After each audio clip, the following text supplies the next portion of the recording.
Good morning, Monroe.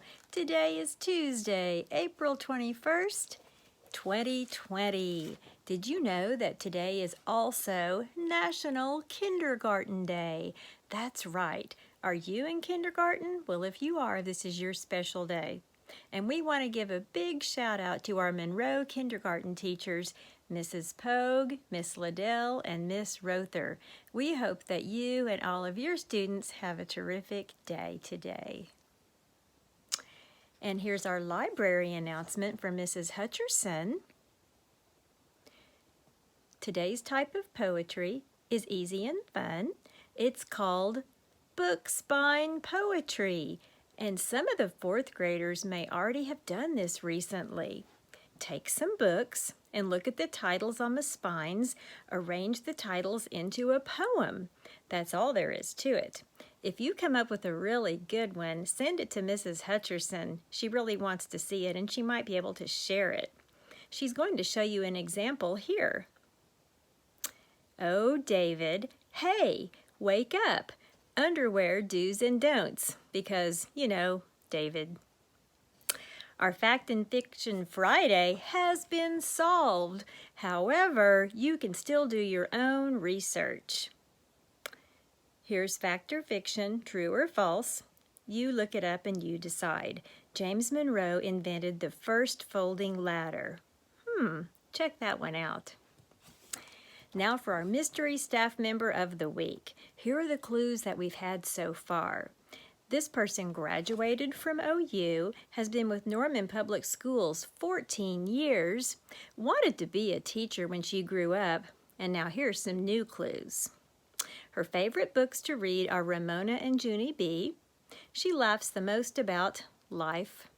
And if she could have coffee with any celebrity, it would be John Mayer or Taylor Swift, but not together. And we have some birthdays today. Wonder who's having a birthday today.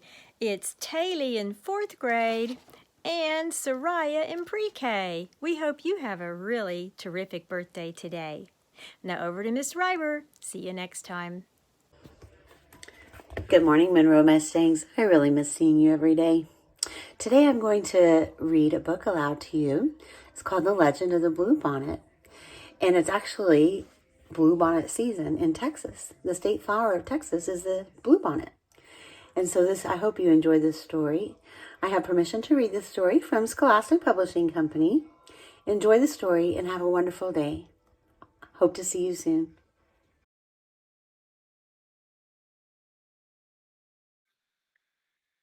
Hello, everyone. Welcome to the Read Aloud today. I'm going to share a story with you called The Legend of the Bluebonnet.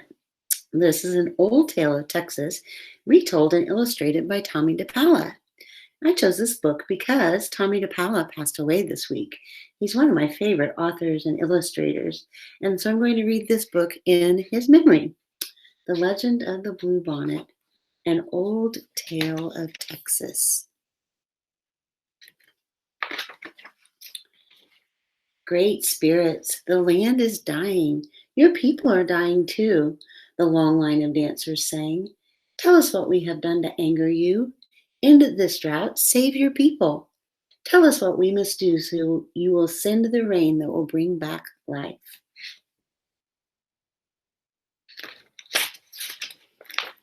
For 3 days, the dancers danced around to the sound of the drums, and for 3 days, the people called Comanche watched and waited. And even though the hard winter was over, no healing rains came.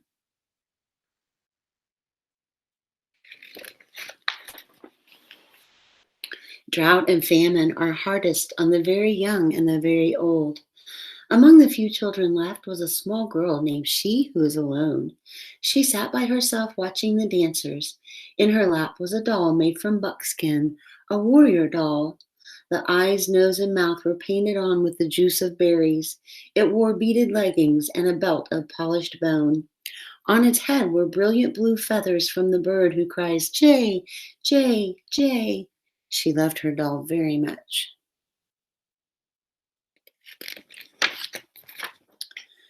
Soon, she who was alone said to her doll, "The shaman will go off alone to the top of the hill to listen for the words of the great spirits.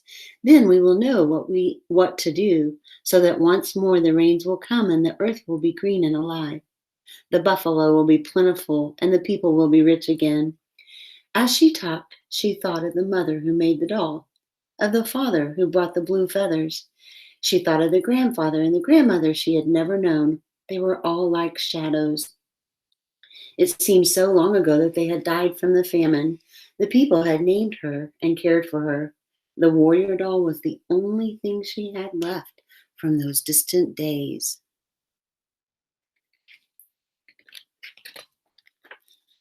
"The sun is setting," the runner called as he ran through the camp. "The shaman is returning."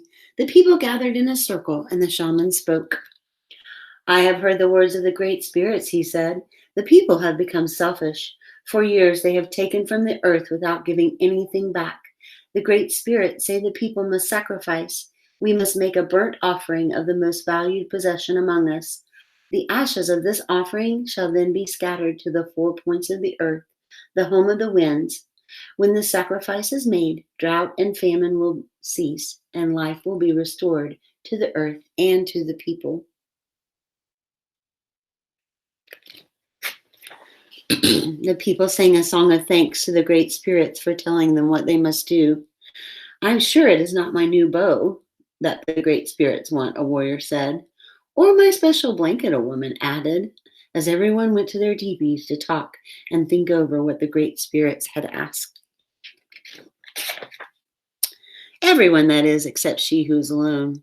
She held her doll tightly to her heart. "You," she said, looking at the doll, "you are my most valued possession. It is you the great spirits want." And she knew what she must do.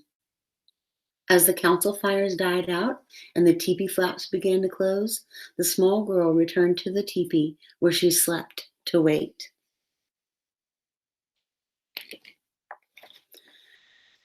The night outside was still except for the distant sound of the night bird with the red wings. Soon everyone in the teepee was asleep, except she who was alone. Under the ashes of the teepee fire, one stick still glowed. She took it and quietly crept out into the night.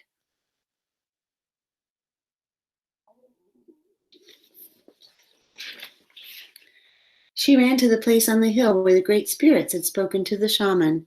Stars filled the sky, but there was no moon. "Oh, great spirits," she who was alone said, "here is my warrior doll. It is the only thing I have from my family who died in this famine. It is my most valued possession. Please accept it."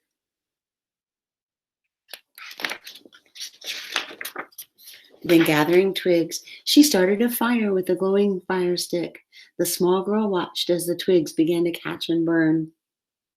She thought of her grandmother and grandfather, her mother and father, and all the people, their suffering, their hunger. And before she could change her mind, she thrust the doll into the fire. She watched until the flames died down and the ashes had grown cold, and then scooping up a handful, she who was alone scattered the ashes to the home of the winds, the north and the east, the south and the west. And there she fell asleep until the first light of the morning sun woke her. She looked out over the hill, and stretching out from all sides where the ashes had fallen, the ground was covered with flowers, beautiful flowers, as blue as the feathers in the hair of the doll, as blue as the feathers of the bird who cries, "Chay, chay, chay."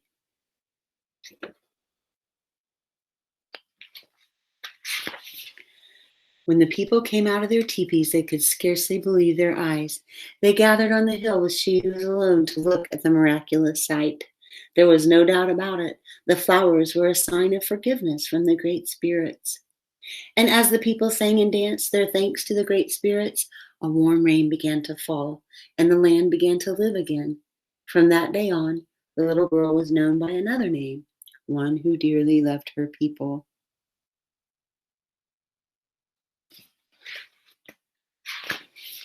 And every spring, the great spirits remember the sacrifice of a little girl and fill the hills and valleys of the land now called Texas with the beautiful blue flowers, even to this very day. If you were to go to Texas in the springtime, you would see the bluebonnets blooming on the hills. How do you think she who is alone felt when she sacrificed her most valued possession? She might have been a little sad. She might have been really grateful that she would be able to help her people. Do you have a most valued possession? I'd love it if you'd tell your family about this story. Tell them what she who is alone did to sacrifice for the good of her people. And if you love this book and this author, he has a lot of other books too. And I happen to have some of them at home. I'll show you them so you can be on the lookout if you are looking at books somewhere. He's the author of Stregonona and then Stregonona's Magic Lessons. And also, Stregonona Meets Her Match. Stregonona is one of my favorite characters by Tommy DePaula. Maybe I'll share that one with you.